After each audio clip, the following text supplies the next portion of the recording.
నిన్న ఏప్రిల్ 25 ఇక్కడ నుంచి ఏప్రిల్ 30 వరకు కూడా అంటే 5 డేస్ మీకు హైదరాబాద్ పరిసర ప్రాంతాల్లో ఎల్లో అలర్ట్ ఇవ్వబడింది. అంటే సివియర్ హీట్ వేవ్స్. చూడండి, సిఎంటిసి బిల్డింగ్ అంటారు, అంటే కమ్యూనిటీ మేనేజ్డ్ ట్రైనింగ్ సెంటర్ అంటారు. ఎక్కడ ఇది? బంజారా హిల్స్, అంటే గ్రేటర్ హైదరాబాద్ మున్సిపాలిటీ కార్పొరేషన్ యొక్క వార్డ్ ఆఫీస్. ఇక్కడ నిన్న మీకు 43 డిగ్రీల సెల్సియస్ ఉష్ణోగ్రత నమోదయ్యింది. అంటే హైదరాబాదులో సివియర్గా హీట్ వేవ్స్ ఉన్నట్టుగా మనమైతే ప్రత్యక్షంగా చూస్తున్నాం. సో ఇప్పుడు ఇది ఏంటంటే వరల్డ్ మెట్రోలాజికల్ ఆర్గనైజేషన్. సో వీళ్ళు ప్రపంచ స్థాయిలో ముఖ్యంగా ఆసియా ఖండములో ఎల్నినో ఎఫెక్ట్ ఎంతలాగా ఉంటుంది అంటే సీ సర్ఫేస్ టెంపరేచర్స్ ఊహించని విధంగా, అంటే గత 200 సంవత్సరాలలో ఇలాంటి ఒక వాతావరణాన్ని ఎవరూ ఎప్పుడు చూడలేదు. మానవ చరిత్రలో నమోదైన హైయెస్ట్ టెంపరేచర్స్ను మనము చూడబోతున్నాము. ముఖ్యంగా చూడండి, ఆఫ్రికాలో మాలే అనబడే దేశము ఏకంగా 48.5 డిగ్రీల సెల్సియస్, 48.5 డిగ్రీ సెల్సియస్. అంటే దీన్ని మనం ఊహించలేమండి. చెప్తారు రాజస్థాన్ ఎడార్లో అక్కడ ఎండల్లో ఇలాంటి వాతావరణం ఉంటుందండి, కానీ మనం 44 అంటేనే మనం తట్టుకోలేం కదా. ఇక్కడ ఏమైంది? హైదరాబాద్లో మే నెల 44 డిగ్రీలు అంటే హైయెస్ట్గా మనం ఫీల్ అయ్యేవాళ్ళం. ఇవాళ ఏప్రిల్లోనే మీకు ఆల్మోస్ట్ 43 డిగ్రీస్ దాటిపోతున్నట్టుగా చెప్తున్నారు. అలాంటప్పుడు ప్రపంచ స్థాయిలో ముఖ్యంగా ఆసియా ఖండము, ఆఫ్రికా దేశాలలో ఇలాంటి టెంపరేచర్స్, ఆఫ్రికాలో చెప్తున్నా కదండి, లాస్ట్ 200 ఇయర్స్లో ఇలాంటి వాతావరణ పరిస్థితులను ఎవరూ కూడా చూడలేదు. 108 మంది ఆల్రెడీ మరణించారు. ఎక్కడ? మాలి అనబడే దేశంలో హీట్ వేవ్స్ తగలడము, కుప్పకూలిపోవడము, మరణించడము. 60 ఇయర్స్కి పైగా ఉన్న వాళ్ళు ఇవాళ ఎంతోమంది హాస్పిటలైజ్ అయిపోయి ఉన్నారు. కాబట్టి నా సలహా ఏంటంటే ఏప్రిల్ 25 నిన్న, మీకు నెక్స్ట్ ఏప్రిల్ 30 మీరు పని ఉంటేనే బయటికి వెళ్ళండి.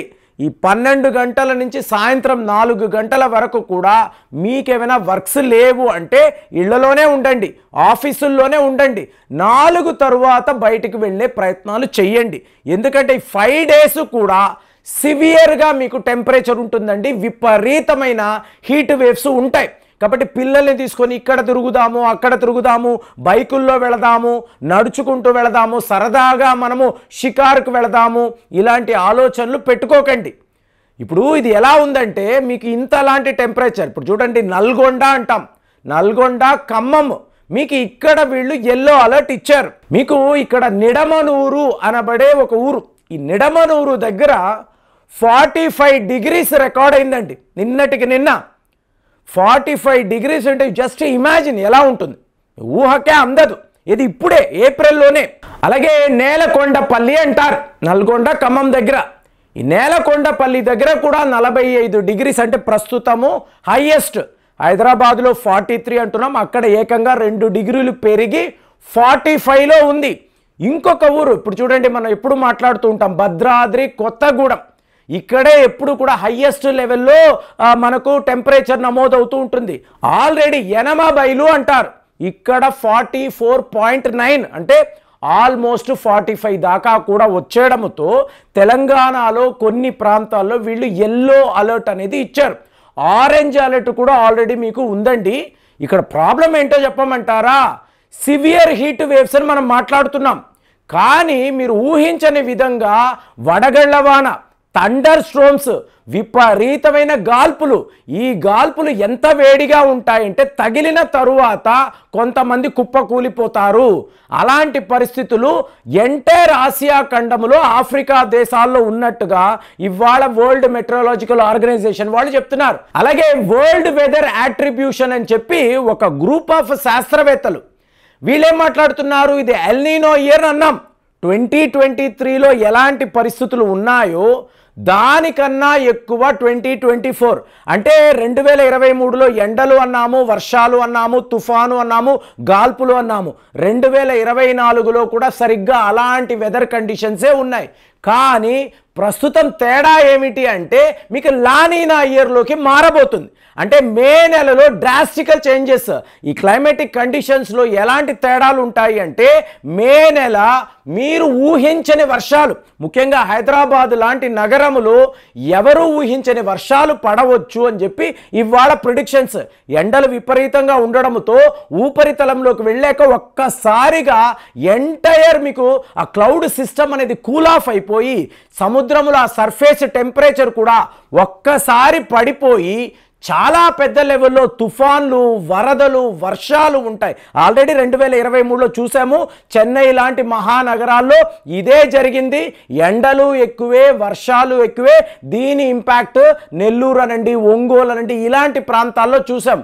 ఇవాళ ఈ సంవత్సరము వీటికన్నా సివియర్గా ఉంటుంది అని చెప్పి మాట్లాడుతున్నారు. సో ఇదంతా ఏంటంటే ఒక గ్లోబల్ ఫెనోమెనన్గా మనం చూడాలి. అలాంటప్పుడు ఇవాళ మనము ఈ 5 రోజుల పాటు పనులు లేనప్పుడు ఇళ్లలో ఉండడం అనేది సేఫ్ అండి. తరువాత అంటే ఏప్రిల్ 30 తరువాత పరిస్థితులు ఎలా ఉంటాయని ఇవాళ శాస్త్రవేత్తలు అంచనా వేస్తున్నారు. నాకు వచ్చిన విచిత్రమైన రిపోర్ట్ ఏంటో చెప్పమంటారా? ఉత్తరాఖండ్ చార్ధమ్ యాత్ర, మీరు ఎవరైనా హరిద్వార్, రిషికేష్ లాంటి ప్రాంతాలకు వెళ్ళాలంటే ఆల్రెడీ ఇది ఏప్రిల్ కదా, మీకు బుకింగ్స్ అనేవి స్టార్ట్ అయిపోయాయి. మన మిత్రులు ఎంతోమంది చార్ధమ్ యాత్ర చేయడానికి వీళ్ళు ఆల్రెడీ బుకింగ్స్ చేసుకుంటున్నారు. వాహనాలు కూడా వీళ్ళు ఆల్రెడీ బుక్ చేసుకున్నారు. నేను చెప్పేది ఏంటంటే మీరు జాగ్రత్తగా ఉండండి. వెళ్ళొద్దని నేను అనడం లేదు, కానీ వాతావరణాన్ని గమనించండి. ఇప్పుడు చింతామణిలో మా మిత్రుడు, అలాగే అనంతపూర్లో ఇంకొక మిత్రుడు, ఇలాగ మీకు చాలామంది నాతో కలిసి అంటే మనము హిమాలయాలు వెళదామండి అని చెప్పారు. మేము కూడా ప్లాన్ చేసాం. కానీ నాకు ఎక్కడో వస్తున్న ఇండికేషన్ ఏమిటి అంటే ఇవాళ ఈ రిపోర్ట్ చూసినప్పుడు మనం ఊహిస్తున్నాము, మనం ధ్యానంలో ఉండి అర్థం చేసుకుంటున్నాము, కరెక్ట్గా ఉత్తరాఖండ్లో ఇలాంటి పరిస్థితే ఉందా అంటే ఏంటి? హరిద్వార్ మీకు అలాగే డెహ్రాడూన్, రిషికేష్ ఇక్కడంతా టెంపరేచర్స్ విపరీతంగా పెరిగేయండి. ఆల్మోస్ట్ 37, 38, 40 డిగ్రీస్ అంటే చాలా ఎక్కువ. హిమాలయాలు కదా, అక్కడ ఇంతంత ఎండలు ఉండవు. సో ఆల్రెడీ ఇప్పుడు హరిద్వార్లో 37 డిగ్రీస్ అని చెప్తున్నారు. రేపు ఎల్లుండులో విపరీతమైన వర్షాలు పడవచ్చు. ఎందుకంటే మేఘాలంతా అక్కడికి వెళ్ళి కేదార్నాథ్ లాంటి ప్రాంతాల్లో ఆగిపోతాయండి. బాగా హైట్లో ఉంటాయి కదా హిమాలయాలు, ఆగిపోయి మళ్ళీ తిరిగి వస్తాయి. తిరిగి వస్తున్నప్పుడు మీకు క్లౌడ్ బస్ట్ కూడా జరగవచ్చు. నేను చూశాను, క్లౌడ్ బస్ట్ వస్తే మనం దొరికిపోతాం, ఎటు తప్పించుకునే మార్గం ఉండదు. అలాంటప్పుడు ఇప్పుడు మే 15 కల్లా చార్ధమ్ యాత్ర స్టార్ట్ అయిపోతుంది. అంటే ఏంటి? మనము ఇవాళ ఏప్రిల్ 26, ఇంకొక 15 రోజులు 15-20 రోజులు వేసుకున్నాం అనుకోండి. ఈ వర్షాలు పెరిగితే, ఏవైనా తుఫానుగా మారితే అప్పుడు మన పరిస్థితి ఏంటి? ఈ రిస్క్ అవసరమా? ఇది నేను ఆలోచించే విషయం. ఎందుకంటే ఆల్రెడీ వర్షాలు పడతాయి, ఎండలు విపరీతంగా ఉండడంతో చాలా పెద్ద వర్షాలు వస్తాయని ఇండియన్ మెట్రలాజికల్ డిపార్ట్మెంట్ వాళ్ళు ఇవాళ ఉత్తరాఖండ్కి ఒక వార్నింగ్ ఇచ్చారు. అంటే ఆల్రెడీ అది ఎల్లో అలర్ట్లో ఉంది, హీట్ వేవ్స్ అన్నారు. రేపు పెద్ద పెద్ద వర్షాలు పడవచ్చని చెప్తున్నారు. అలాగే హిమాలయాల్లో వితిన్ అవర్స్ వెదర్ మారిపోతుందండి. మనం ఎండలో అంటాం, సడన్గా వర్షాలు పడుతూ ఉంటాయి. దీన్ని మనం ఊహించలేము. ఆ ప్యాటర్న్ అనేది టోటల్గా వేరుగా ఉంటుంది. కాబట్టే మే నెల కూడా అబ్జర్వ్ చేసి తరువాత చార్ధమ్ యాత్ర పెట్టుకుంటే బాగుంటుంది అనేది నా ఆలోచన. కానీ ఇక్కడ తెలంగాణలో మాత్రము మీకు ఎల్లో అలర్ట్ ఎన్నో ప్రాంతాల్లో ఇచ్చారండి. విపరీతమైన హీట్ వేవ్స్, తర్వాత మీకు వడగళ్ల వాన కూడా పడవచ్చని చెప్తున్నారు. కాబట్టి కొద్దిగా జాగ్రత్తగా ఉండండి. మరి ఈ వీడియోకి సంబంధించి ఇన్ని విషయాలు మాట్లాడాం కదా, మీ స్పందన ఎలా ఉంది కామెంట్స్లో రాయండి. మళ్ళీ వచ్చే వీడియోలో కలుద్దాం. జై హింద్.